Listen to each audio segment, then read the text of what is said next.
औज़ुबिल्लाहि मिनश्शैतानिर्रजीम बिस्मिल्लाहिर्रहमानिर्रहीम रब्बिश रह ली सदरी वयस्सिर ली अमरी वहलुल उक़दतम मिन लिसानी यफ़क़हू क़ौली।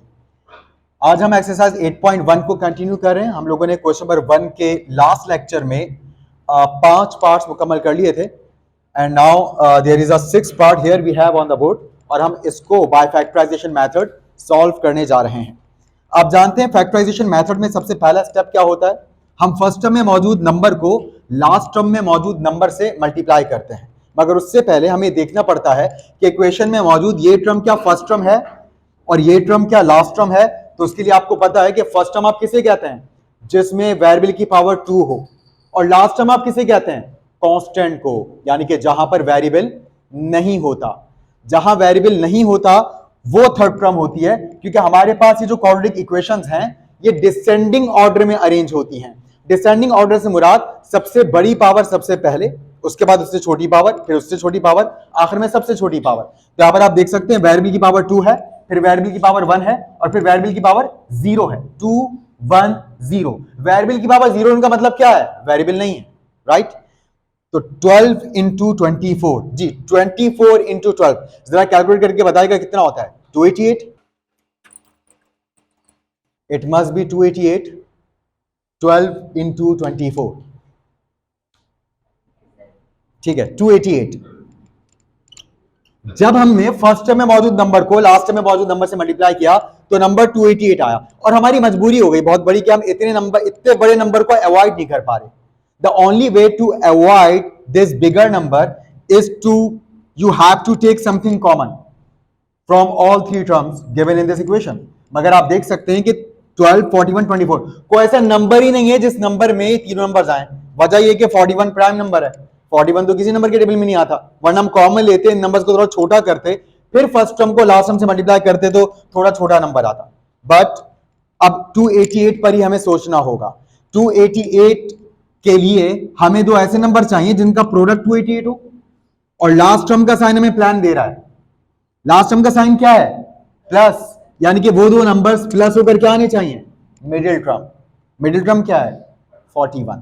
तो मैंने आपको पहले बताया कि आपको बिल्कुल क्लियर माइंड के साथ सोचना है कि आपको प्लस पर सोचना है या माइनस पे सोचना है। बहुत से स्टूडेंट्स कहते हैं बस प्लस करके आ जाए तो भी ठीक है, माइनस करके आ जाए तो भी ठीक है, कैसे भी आ जाए। तो ऐसा कुछ नहीं है, हमेशा आप बिल्कुल फोकस्ड होंगे और यहां पर हमें प्लस पर काम करना है। तो सबसे पहले अब हमें ऐसे दो नंबर चाहिए जो मल्टीप्लाई हो तो 288 आए और ऐड हो तो 41 आए। और मैंने आपसे कहा था कि हमें 8-9 अटेम्प्ट्स भी करनी पड़ सकती हैं। तो फैक्टर्स लाना बहुत आसान, कैलकुलेटर से आप फैक्टर्स ला सकते हैं, जिसके लिए सिर्फ आपको एक काम करना है, गिनती आपको आनी चाहिए। तो सबसे पहले हम 288 को किससे डिवाइड करवाएंगे, 1 से।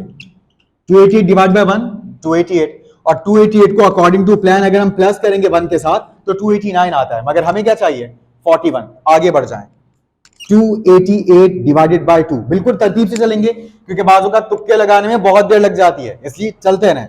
288 divide bye 2 it will B 144। 144 में अगर हम प्लस करते हैं 2 को तो ये 146 आता है और हमें 41 चाहिए। अब हम 288 को 3 से डिवाइड करेंगे, मगर उससे पहले चेक कर लेते हैं 288 3 की टेबल में आएगा भी या नहीं। तो 2 + 8 10, 10 + 8 18। क्या 18 3 में आता है, बिल्कुल आता है, मतलब 288 भी आता है। तो 288 को अब हम 3 से डिवाइड करके देखेंगे। 288 divide by 3 it will be I think 76। 288 divide by 3 76, ठीक है। और अगर आप 76 में 3 को प्लस करें, अगेन ये अटेम्प्ट भी फेल हो गई है क्योंकि हमें तो प्लस करके 41 चाहिए। तो कोई बात नहीं, हम हिम्मत नहीं हारेंगे, हम ऐसे ही आगे बढ़ते जाएंगे, इंशाल्लाह बहुत जल्द फैक्टर्स मिल जाएंगे। 288 डिवाइड बाय 4, जब आप 288 को 4 से डिवाइड करेंगे तो आई थिंक 72 आएगा, और 72 + 4 कितना होता है, 76 होता है, और हमें चाहिए 41। 288 डिवाइड बाय 5 बेकार है करना, क्योंकि आप जानते हैं 288 को 5 से डिवाइड करवाएंगे तो पॉइंट में आएगा, क्योंकि 5 के टेबल में सिर्फ वही नंबर्स आते हैं जिनके यूनिट प्लेस पर 5 या 0 होता है, यानी कि लास्ट डिजिट जिन नंबर्स में 5 या 0 आता है, only those numbers are divisible by 5। अब आ जाइए 6 पर। तो देखिए जो भी नंबर्स 2 और 3 के टेबल में आते हैं वो नंबर 6 के टेबल में भी आते हैं। तो 288 डिवाइडेड बाय 6, तो अगर हम 288 को 6 से डिवाइड करते हैं तो इट विल बी 48, और 48 + 6 54, मगर हमें चाहिए 41। लेकिन चलें कम से कम इतना तो हम करीब आ गए हैं, 41 चाहिए ना। अब प्लस होकर क्या आ रहा है 48 प्लस 6 54 आ रहा है। तो अब उम्मीद बढ़ रही है, इंशाल्लाह हमें हमारी उम्मीद के दोनों नंबर्स मिलने वाले हैं, बहुत जल्द हमें हासिल होने वाले हैं। 288 डिवाइड बाय 7 ये तो पॉइंट में आएगा, बेकार है। 288 डिवाइड बाय 8, 288 को 8 से डिवाइड करके देखते हैं। 288 डिवाइड बाय 8 पॉइंट में आ रहा है, ठीक है। तो ये हमारी अटेम्प्ट भी फेलियर की तरफ चली गई है। अब 288 डिवाइडेड बाय 9, तो इट विल बी 9 3 जा 27 एंड 9 2 जा 18। तो 288 डिवाइड बाय 9 32 होता है, और 32 प्लस 9 41 होता है। तो 9th अटेम्प्ट में हमें हमारे मतलब के फैक्टर्स मिल गए, जो 288 के फैक्टर्स हैं मगर 41 के ब्रेकर्स हैं, मतलब 41 को दो टुकड़ों में तोड़ने वाले ये नंबर्स हैं। 32 और 9 ये वो दो नंबर्स हैं जिनका प्रोडक्ट किया जाए तो 288 आता है, और अगर जिनको ऐड किया जाए तो 41 आता है।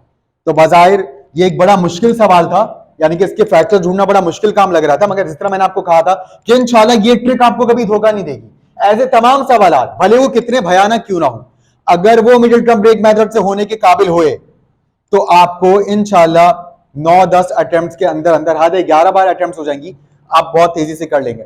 और जब आप कैलकुलेट कर रहे होंगे ना तो आपको ज्यादा टाइम नहीं लगने वाला। यहां तो मैं समझा रहा हूं, लिख रहा हूं, आपको जैसे कोई लिखना थोड़ी है, ये सब कुछ तो आपको कैलकुलेटर पे करना है। मेरे पास कैलकुलेटर नहीं है, और अगर होता तो मैं उस पर क्या करूं मैं आपको शो नहीं कर सकता था। दैट इज वाई मैं यहां पर लिखता हूं। आपको ऐसा कुछ नहीं लिखना है, आपको सिर्फ कैलकुलेटर पर नंबर्स तलाश करने हैं।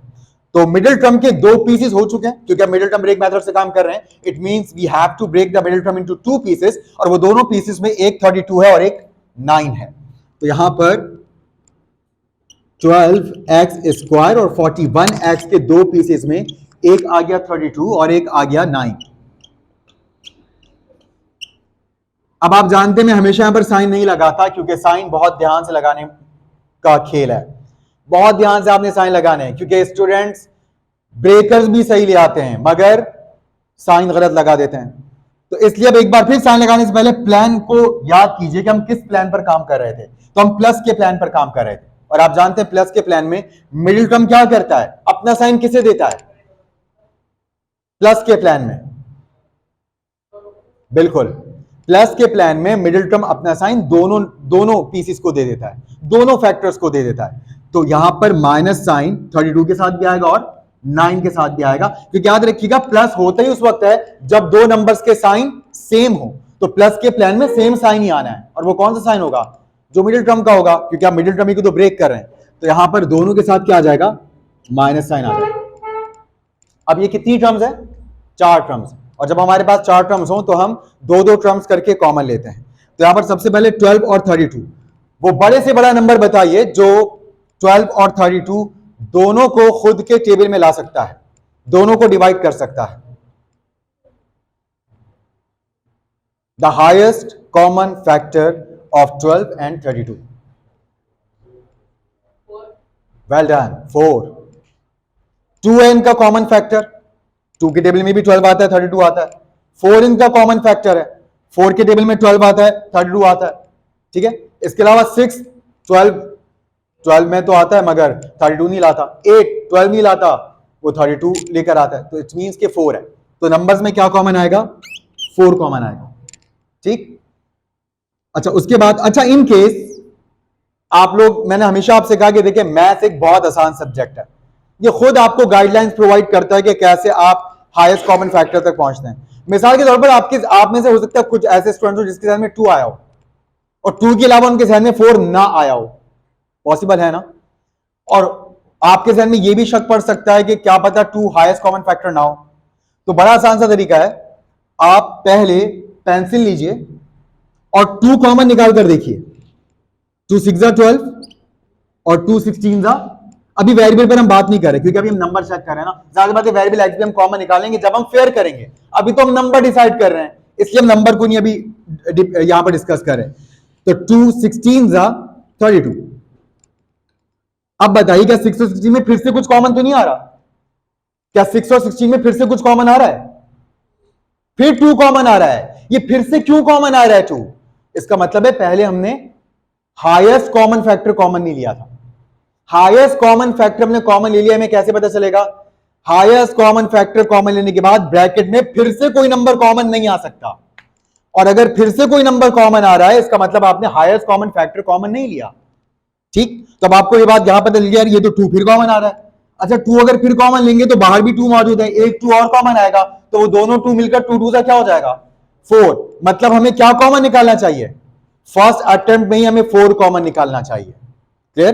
तो अगर कभी आपसे इस तरह की मिस्टेक हो जाए फौरन पकड़ लीजिएगा, और अगर आपने पेन से किया कोई मसला नहीं है, ऐसे एक लाइन खींचें और नीचे अपना स्टेप करें, रिमूवर से मिटाकर टाइम वेस्ट करने की जरूरत नहीं है। ठीक है, क्योंकि टाइम बहुत इंपॉर्टेंट है पेपर में, ये आपको वाला हो।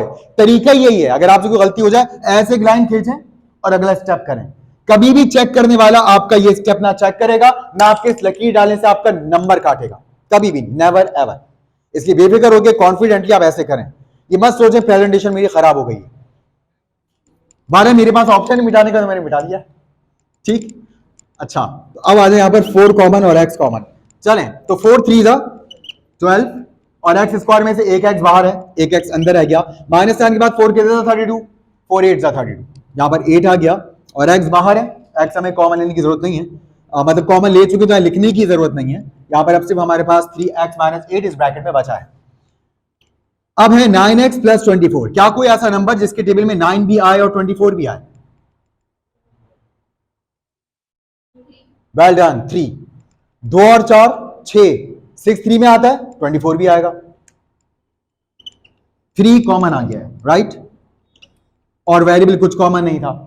अब हमें वैसे पता है कि आना तो यही है, मगर फिर भी ड्रामा कर लेते हैं टेबल पढ़ने का। 3 कितने सा 9, 3 3 सा 9 और x एज इट इज, और ये वाला साइन बाहर वाले साइन से मल्टीप्लाई होकर आता है, तो प्लस माइनस माइनस, वैसे भी आना तो यही साइन था।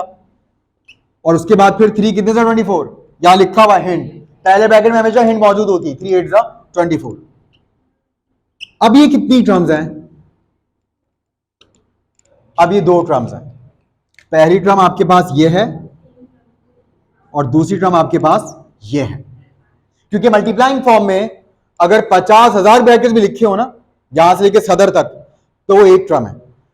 टर्म्स टूटती हैं प्लस या माइनस के साइन से, राइट? तो यहां पर इन दोनों टर्म्स में से आप देख सकते हैं फिर ब्रैकेट कॉमन है 3x - 8 का, तो 3x - 8 का ब्रैकेट ये आपके पास यहां पर कॉमन के तौर पे फिर से लिखा जा चुका है, और अब हम एक नया ब्रैकेट डाल रहे हैं ताकि उसमें बची हुई टर्म लिख सकें।